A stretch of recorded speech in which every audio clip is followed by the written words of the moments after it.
Hey guys, it's Jasmine. Welcome back to the Moxie Ram and Happy New Year! It is 2023, believe it or not. Time is flying.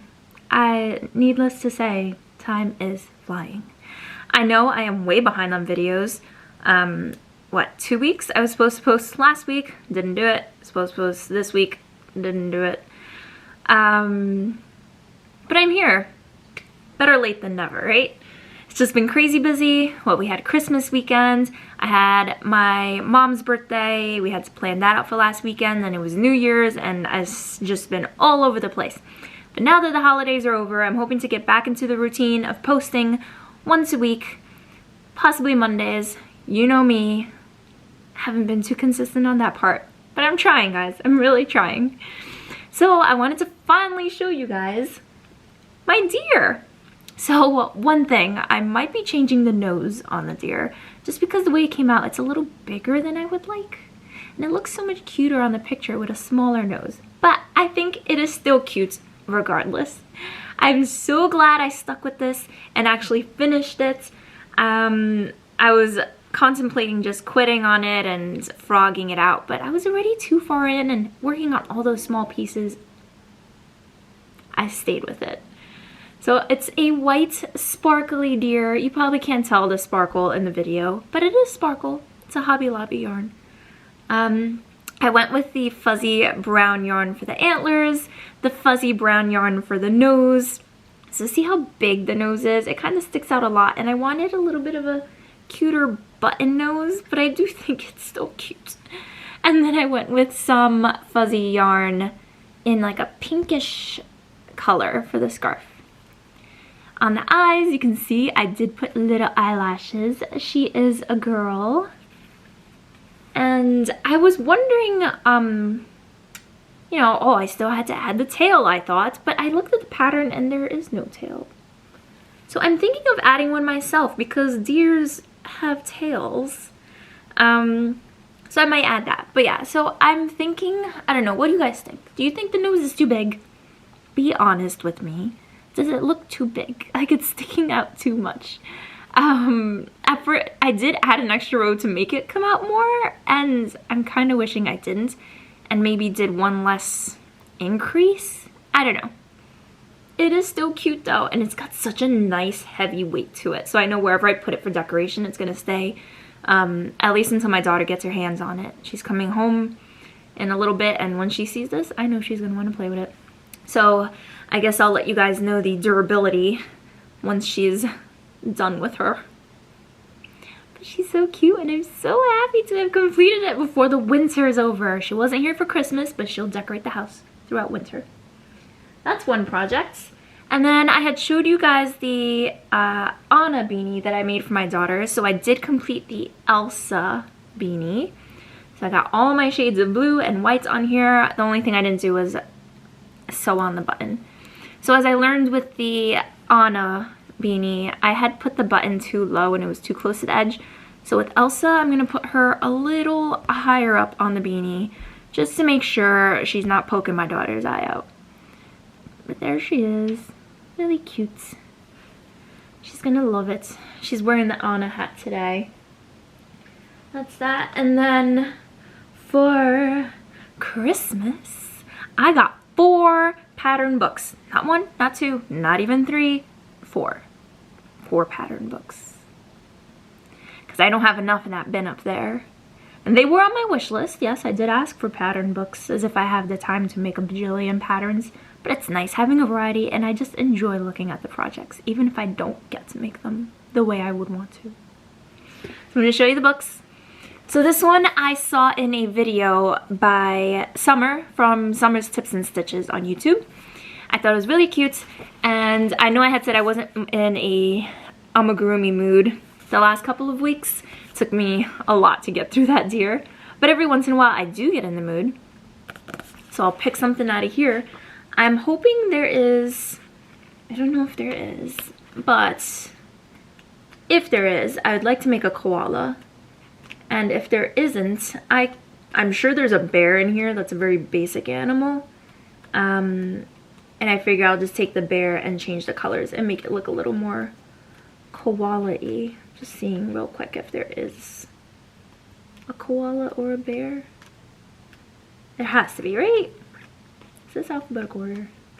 Giraffe, fox. She does like, oh, she likes elephants. Maybe I can make her a little elephant. I don't think she has any elephant toys. The dog, cat. There we go. Bear. Oh, doesn't look so koala-y. I don't know. I'll figure it out. But I thought this was really cute to make her something. Oh, I flipped through the entire book, and on the front page, it has, well, not the front page, but the front of the book has all of the animals. So we have alligator, bear, monkey, nightingale, owl, penguin, queen bee, cat, dog, elephant, fox, giraffe, rabbit, snail, turtle, unicorn, viper, hippo, iguana, jellyfish, kangaroo, lamb, whale, x-ray fish, a yak, and a zebra. So it's an animal for each letter, which is really cute. So that's book number 1. This one I saw in TL Yarn Crafts. It is by Toni herself. It's Tunisian crochet. So I don't think I've ever shown it. So I've had these for quite a while. But I had gotten this one year. Not one year. It was last Christmas. Wow. Last Christmas or my birthday? I don't know. Still, pretty much almost a year ago. This beautiful set of Tunisian crochet hooks. They're bamboo. They are clover. They are very nice quality. I have yet to use them. I bought it thinking, as everything else, I'm going to make a million Tunisian crochet projects, and I just haven't gotten to it. So that is going to go paired nicely with this book. So I was already skimming through it, and there are a lot of beautiful, beautiful patterns. Like, I even like this. It's a very simple beanie, but because of the Tunisian crochet, it makes it look knitted. And I'm sure because of that, it probably has a lot more elasticity than a crochet beanie. There's tons of patterns in here, and it's got beautiful pictures. The instructions are very clear. The whole beginning is all instructions on Tunisian crochet, different stitches, the different hooks you need, the different tools, etc. That's book number 2. Book number 3 is Modern Crochet.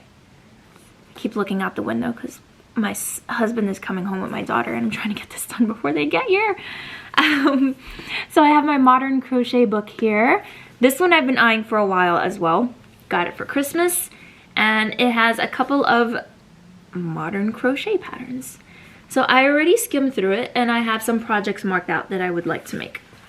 You all know my grandmother loves headbands, so I was thinking of trying out this pattern here for this headband and seeing if she likes it, because the way it looks, it has that knitted look to it, and it seems like it would have a nice amount of stretch, but I'll have to see.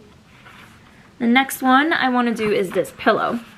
So on the couch I have about, 1, 2, 3, 4, I have five, I want to say 18 by 18 pillows.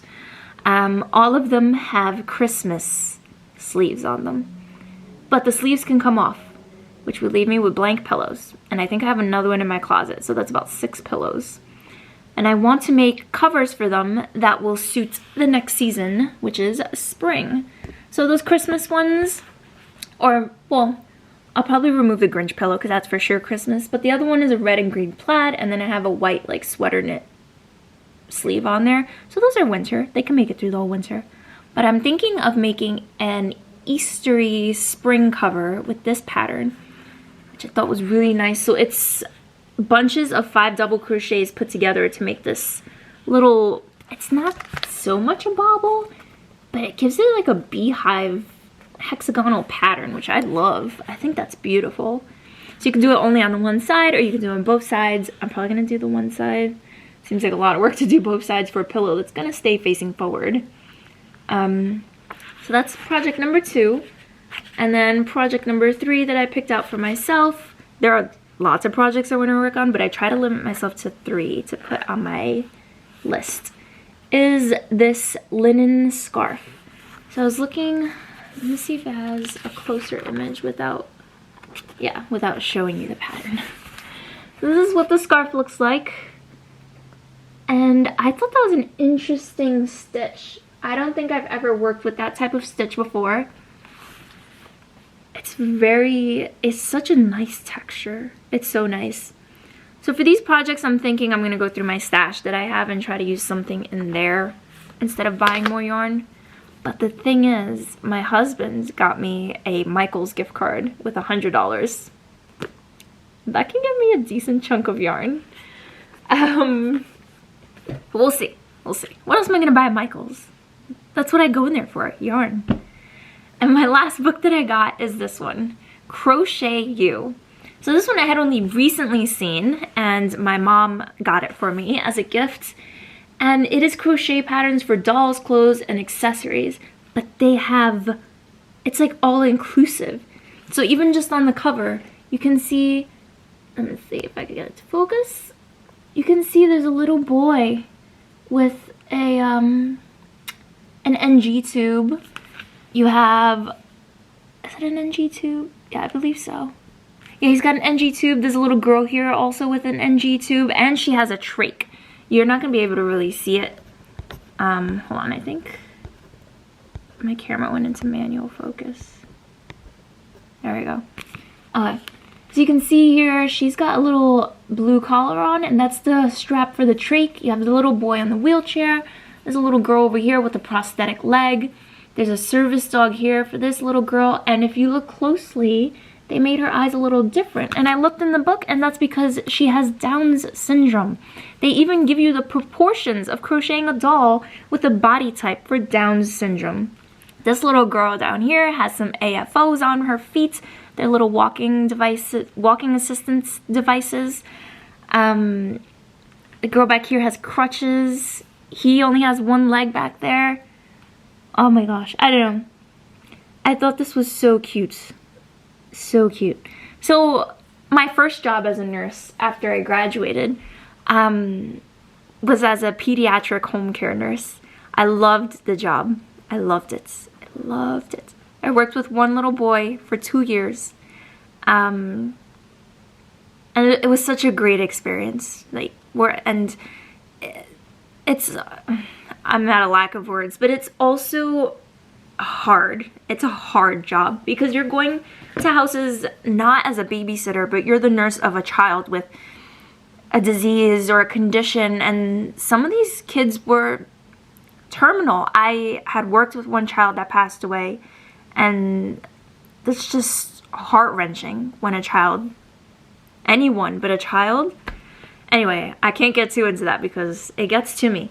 So I saw that book, and it just made me think of the children who get dolls and they don't have dolls that are like them. So I wanted to take the book and possibly make a doll to send to one of the little kids that I used to work with. I still keep in contact with his mom, and he's still doing good. And I thought maybe I could make one with the devices that he has. And I don't want to get into more detail, but I thought that'd be a really cute thing to give him. So I'm going to use that book to make that. Let's see. Last thing I wanted to mention, because I see my husband parking the car real quick. I want to start a temperature blanket. So my year project is going to be a temperature blanket. I have not started yet. I don't even have the yarn to make the blankets. I did document the last 2 days of temperature. I have to add today's. I'm going to go with the highs for my area. So I'm in New York, in Scotchtown, New York. And I'm going to pick the highs for each day. I'm still trying to debate on what type of yarn I want to use. I was looking at Michael's yarn because I could use my husband's gift card to supply me with the yarn to make the entire blanket. So I have seen a couple of reviews or tutorials of people making a temperature blanket, and they never get to use that low temp because it just doesn't ever really reach that low temp. So what I'm doing, I looked back through the history and just a general knowledge of the weather we have in the area. Usually the high temp never reaches below 10, not as the high. We do go below 10, we go below 0 at night, but not as the high for the day. So for my lowest range, it's going to be 0 to 20 degrees. That way I get to use that color, and then everything else will be in increments of 10, and I'm going to use a neutral color in between each month to divide the months, as I've seen other people that make temperature blankets do or don't do, but it seems nice to see the months divided. So I was thinking of using the Michaels Impeccable Flex, but we'll see. I have to do some shopping. I still haven't done it yet. I don't know if I'm going to do it weekly or daily. I don't think I would do it daily. But I'll probably do weekly crocheting of the blankets. I don't know how big I'm going to make it. I'm not going to make it bed size. It'll probably be just a lap blanket. Other than that, I think that's it for today. So thanks for watching my video. Thanks for liking. Make sure you hit that bell icon so you're notified when I post new videos. And I will see you guys next time. And again, Happy New Year.